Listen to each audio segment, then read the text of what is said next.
ధూళినైన నన్ను దూతగా నిలిపావు, ఎన్నిక లేని నన్ను ఏలికగా చేశావు.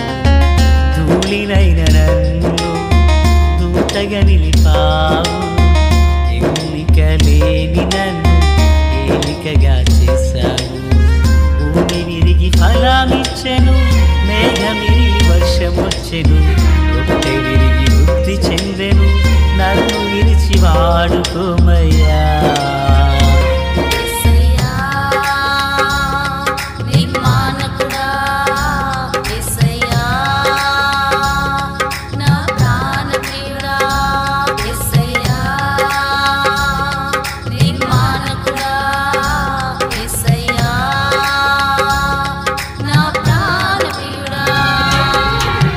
ధూళినైన నన్ను దూతగా నిలిపావు, ఎన్నిక లేని నన్ను ఏలికగా చేశావు.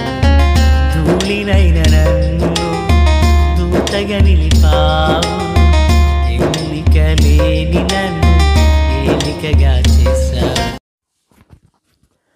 ప్రభు అయినటువంటి యేసుక్రీస్తు వారి పరిశుద్ధమైన నామంలో తండ్రి అయిన దేవాది దేవునికి నిత్యము స్తుతియు స్తోత్రములు, మహిమయు ఘనతయు ప్రభావములు యుగయుగములు ప్రభునకే చెల్లునుగాక.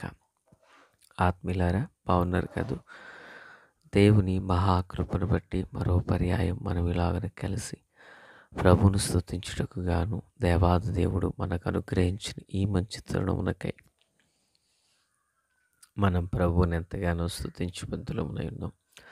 దయగలిగిన ఆయన ఆత్మచేత సమభూమి గల దేశమున ప్రభు మనలను నడిపించునుగాక. ఆమె నేటి దిన వాక్య ధ్యానమై నిర్గమాకాండము 16వ అధ్యాయం 31 నుండి ప్రియులారా 36 వరకున్న వచనాలను మనం ధ్యానం చేయబోతున్నాం. 35వ వచనాన్ని నేను చదువుచున్నాను. ఇశ్రాయేలీయులు నివసించిన దేశమునకు తాము వచ్చు 40 ఏండ్లు మన్నానే తినుచుండిరి. వారు కనాను దేశపు పొలిమేరలు చేరు వరకు మన్నాను తినిరి. ప్రార్థన. మహాపరిశుద్ధుడా, ప్రేమగల తండ్రి, కృపగల దేవ, వందనాలు, కృతజ్ఞతాస్తుతులు, స్తోత్రాలు. మీ ప్రేమను బట్టి, దయను బట్టి స్తోత్రం. మీ కృపా కనికరములను బట్టి స్తోత్రం. మీ సన్నిధి తోడు దయచేయండి, మేలు చేతయు నింపండి. మీ కృపా కనికరములు చొప్పున దర్శించమని ప్రార్థిస్తున్నాను. నమ్మదగిన వాడ, న్యాయాధిపతి, మీకు స్తోత్రాలు. ఈ చదవబడిన వాక్యం చేత మాతో మాట్లాడండి, మమ్ములను బలపరచండి. మీ దీవెన ఆశీర్వాదాన్ని తోడు అనుగ్రహించండి. సియోనులో నుండి మీ కృపాహస్తం మా అందరికీ తోడయుండునుగాక. యేసు నామములో ఆమేన్. ప్రియులారా, బాగున్నారు కదూ?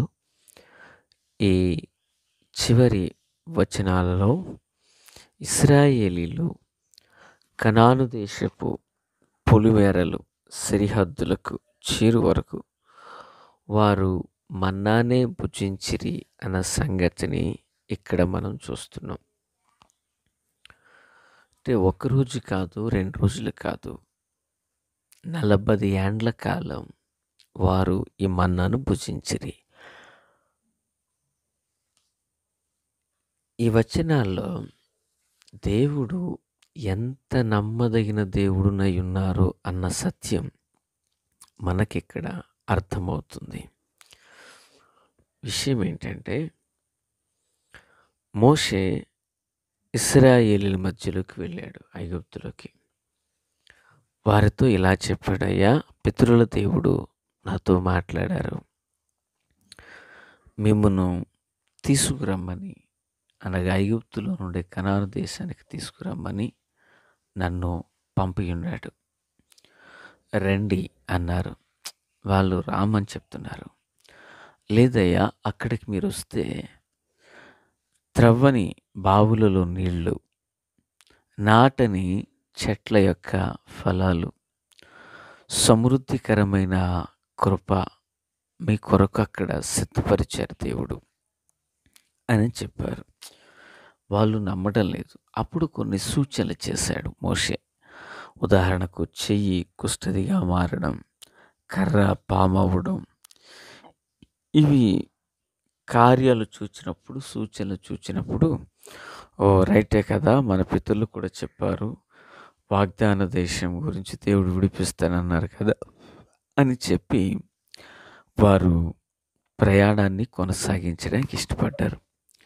వారు ఐగుప్తు నుండి బయలుదేరి ప్రియులారా కనాను దేశానికి ప్రయాణాన్ని కొనసాగిస్తున్నారు. ఆ సమయంలో జరిగినటువంటి విషయం ఏంటంటే ప్రియులారా వారు బయలుదేరగానే ఎర్ర సముద్రం దాటక మునిపే వారికి కొన్ని పరిశోధనలు ఎదురయ్యాయి. దేవుడు వారిని ఎర్ర సముద్రం దాటాక వారిని పరీక్షించారు. ఏలీము ఆ సమీపానికి వచ్చినప్పుడు నీళ్లు వారికి దొరకలేదు. నీళ్లు చేదుగా ఉండడంతో వాళ్ళు దేవునికి భిన్నంగా విరోధంగా మాట్లాడారు. అయితే దేవుడు వారికి మోషే ప్రార్థన ఆలకించిన దేవుడు నీళ్లు మధురంగా మలిచారు. దేవునికి స్తోత్రం. అయితే మొదటి పరీక్షలోనే వారు ఫెయిల్ అయిపోయారు.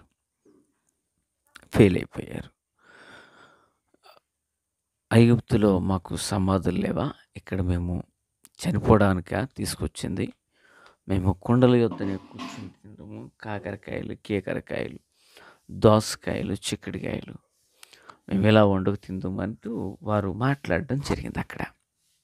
పిల్లరా ఇంకా మనం ముందుకు వెళ్తే ఇలాగ ఒక్కరోజు 2 రోజులు కాదు, వాళ్ళు అనేక పర్యాయాలు మోషే మీద దేవుని మీద తిరుగుబాటు చేయుచూనే వాళ్ళు వచ్చారు అన్న సంగతి మనకు అర్థమవుతుంది. తిరుగుబాటు చేయుచూనే వచ్చినటువంటి వీళ్ళు అబీరాము, దాతాను, కోరాహు ఎంతోమంది భిన్నంగా ప్రవర్తించిన ఏనాడు వీరికి మన్నా కురియుట మానలేదు. ఆత్మీయులారా వింటున్నారా? ఏనాడు కూడా వారికి మన్నా కురియుట మానలేదు. ఏనాడు బండలోని జలములు వారిని వెంబడించుట మానలేదు. ఏనాడు పూరేళ్ళు కురియుట మానలేదు. ప్రతిరోజు సమృద్ధిని వారు అనుభవించారు. దేవునికి స్తోత్రం. ప్రియులారా వింటున్నారు కదా? వాళ్ళు తిరుగుబాటే చేసిన, సనుగులే సరిగిన, కొందరు గుమికూడి భిన్నంగా ధూపార్తులు చేత పట్టుకుని వేరొక అగ్నితో చేత వారు ధూపాన్ని వేసిన, ఏనాడైనా మన్నా కురుడు మానిందా? ఏనాడైనా పూరీలు కురవడం ఆగాయా? ఏనాడైనా బండలోని జలం ఆగిందా? పిల్లరా, వారు కనాను దేశపు సరిహద్దుల్లో ప్రవేశించే వరకు, అంటే కనాను దేశపు సరిహద్దులే ఉంది, పాలు తేనెలు ప్రవహించే సారవంతమైన దేశం కదా. ఆ ఆహారం వీరికి దొరుకునంత వరకునట వారు ఆ ఆహారాన్ని తినుచూనే వచ్చిరి అని వాక్యం సెలవిస్తుంది. దేవునికి స్తోత్రం. వారు ఆ ఆహారాన్ని భుజిస్తూనే వచ్చారంటే 40 ఏండ్ల కాలంలో వారెన్నో లెక్కలేనన్ని సార్లు వారు తప్పిపోయినా దేవుడు తప్పిపోకుండా నమ్మకస్తుడే వారి జీవితాల్లో ఉన్నారు. స్తోత్రం. ఆనాటి కాలమే కాదు పిల్లలు, ఈనాటి కాలంలో కూడా, ఈవెన్ ఈ వాక్యాన్ని వినిచిన మన జీవితాల్లో కూడా ఆయన నమ్మదగిన దేవుడినై ఉన్నారు. ఆలోచించేయండి, ఎన్నిసార్లు మనం తప్పిపోయాం దేవునిలో నుండి,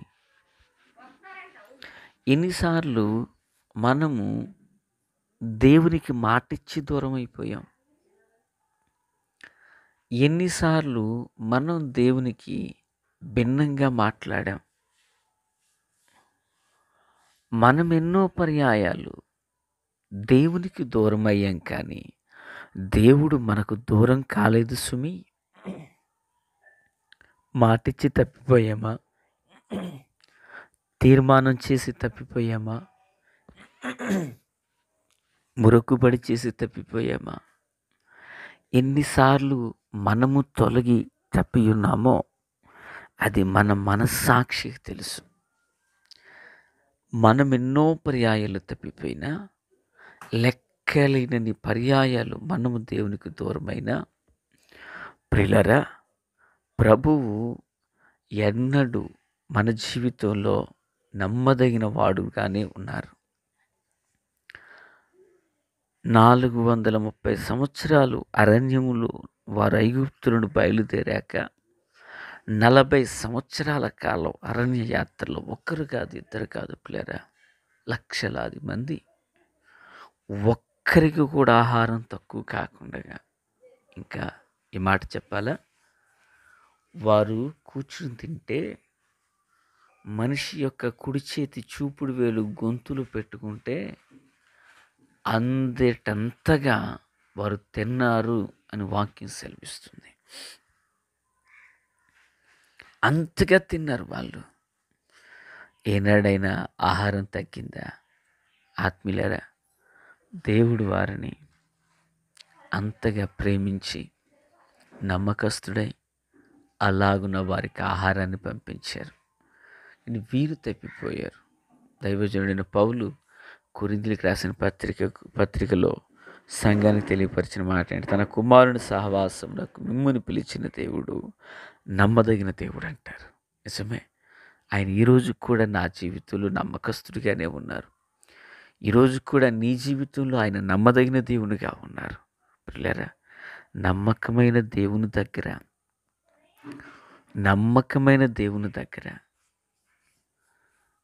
నమ్మదగిన వారిగానే మనం జీవిద్దాం. ఏ విషయంలో అయితే తప్పిపోయామో మరలా సరిచేసుకుందాం, సరిదిద్దుకుందాం, దేవుని పాదాలు పట్టుకుందాం. ప్రభు కృప తోడే నడిపించునుగాక. తండ్రి, దేవా స్తోత్రం.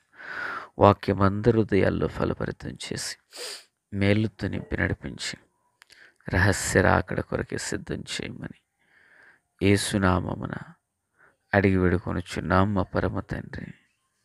ఆమేన్. Praise the lord.